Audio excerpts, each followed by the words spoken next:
आइए आज के वीडियो में कुछ प्रोनाउंसिएशन रिलेटेड इशू को देखते हैं।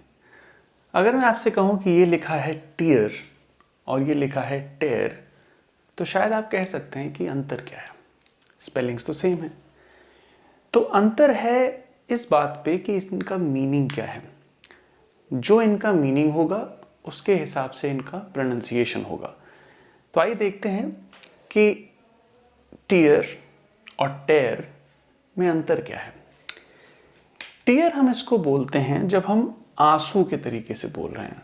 Drops of water, droplets of water that come और fall from the eyes, that drip from the eyes. जब हम सैड होते हैं या खुश होते हैं या प्याज वगैरह काट रहे होते हैं तो भी होता है। तो जब आंसू निकल रहे होते हैं उसका जिक्र जब चल रहा है तो हम बोलेंगे इसको टीयर। तो और इसको प्रोनाउंस कैसे करेंगे आप? प्रोनाउंसिएशन इसका होगा टी प्लस ईयर, जैसे आप ईयर बोलते हैं, कान वाला ईयर। Tier, tier. टेयर आप जब बोल रहे हैं तो इसका प्रोनाउंसिएशन हो रहा है टी प्लस एयर, टेयर। आप टी बोलें और एयर बोल दें उसके बाद टेयर। ये है जब आप किसी चीज को फाड़ते हैं, आप पेपर को फाड़ते हैं, कोई कपड़ा फट जाता है जो हम, तो इसका है टू रिप अपार्ट। कोई चीज फाड़ी जा रही है, पेपर लोग किताबों से या कॉपी से फाड़ लेते हैं, उसको भी हम टेयर कहते हैं। तो ये होगा टेयर और ये है टीयर। तो अगर आपके सामने केवल एक वर्ड ऐसा लिखा है और आपसे पूछा जाए कि इसको क्या बोला जाएगा, तो आप कंफ्यूज हो सकते हैं कि भाई ये क्या बोलूं, इसको टीयर बोलूं या टेयर बोलूं। तो आप इसको बोलें क्या, ये इस बात पे डिपेंड करेगा कि ये किस कॉन्टेक्स्ट में यूज हो रहा है, इसका सेंटेंस में रोल क्या है। अब अगर ये टीयर है तो ये नाउन है, आंसू है, एक चीज है, नाउन है।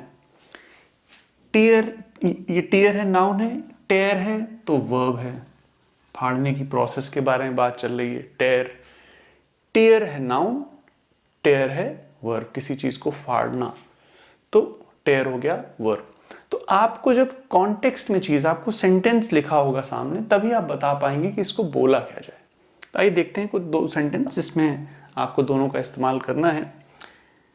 अब आप यहां पे बताइए कि don't blank the delicate fabric. अब यहाँ पे क्या लग रहा है आपको? आंसू के बारे में बात चल रही है या पेपर, किसी चीज को, डेलिकेट फैब्रिक को फाड़ने की बात चल रही है? ये कह रहा है कि भाई देखो कहीं तुमसे डेलिकेट फैब्रिक फट ना जाए। तो don't tear the delicate fabric, don't tear the delicate fabric. अब कई बार लोगों को लग सकता है यार मुझे सेंटेंस फिर तो मैं, तो आप ये मत सोचिए कि आपको इसके लिए बहुत एफर्ट लगेगा। एक बार आपकी वोकैबुलरी में, आपके प्रोनाउंसिएशन में ये चीज आ जाएगी तो आप अपने आप इसको सही से बोल। आपको हिंदी में कहीं भी, या मतलब जो इंडियन मोस्टली लैंग्वेजेस हैं उसमें आपको ऐसी चीजें नहीं दिखेंगी। इन वर्ड्स को हम लोग कहते हैं हेट्रोनिम्स, इनको कहा जाता है हेट्रोनिम्स। वो वर्ड्स जिनकी स्पेलिंग्स आइडेंटिकल हैं, यहाँ इनकी स्पेलिंग्स आइडेंटिकल हैं, लेकिन इनका प्रोनाउंसिएशन और इनकी मीनिंग में अंतर है।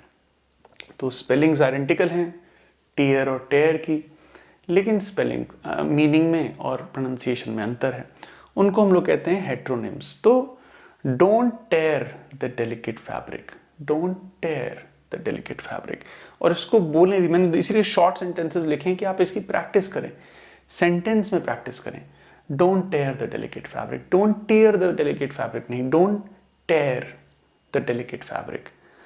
She wiped her tears, she wiped her tears, यहां पे आंसुओं की बात चल रही है, शी वाइप्ड हर टीयर्स। तो don't tear the delicate fabric, she wiped her tears. तो ये ध्यान रखें कि जब आप सेंटेंस में देखेंगे यहां आंसू की बात चल रही है तो टीयर है, यहां फाड़ने की बात चल रही तो टेयर है। ये हैं हेट्रोनिम्स। ऐसे बहुत सारे हैं, तो हम लोग कभी और आगे किसी और के बारे में बात करेंगे। ये डिस्कशन में आपको कहीं कोई कंफ्यूजन, डाउट हो तो प्लीज़ मुझे ज़रूर लिख के बताइएगा।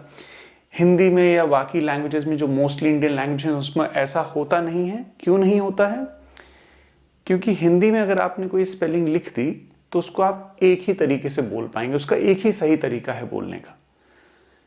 उसकी उसमें बहुत, तो इसलिए कहते हैं इंग्लिश जो है वो बहुत ही फोनेटिक लैंग्वेज नहीं है, लेकिन जो बहुत सारी इंडियन लैंग्वेजेस हैं वो बहुत फोनेटिक लैंग्वेज है, मतलब उसमें जो एक स्पेलिंग है उसकी एक साउंड है, उसकी बहुत सारी साउंड्स नहीं है। तो इस वजह से आपको ये अंतर देखने को मिल रहा है। हम लोग और भी तरीके की चीज़ देखेंगे, काफ़ी पिक्यूलर है, कई लोगों को इससे ही इन चीज़ों की वजह से ही इंग्लिश से काफ़ी परेशानी होती है। परेशान होने की ज़रूरत नहीं है, समझने की ज़रूरत है।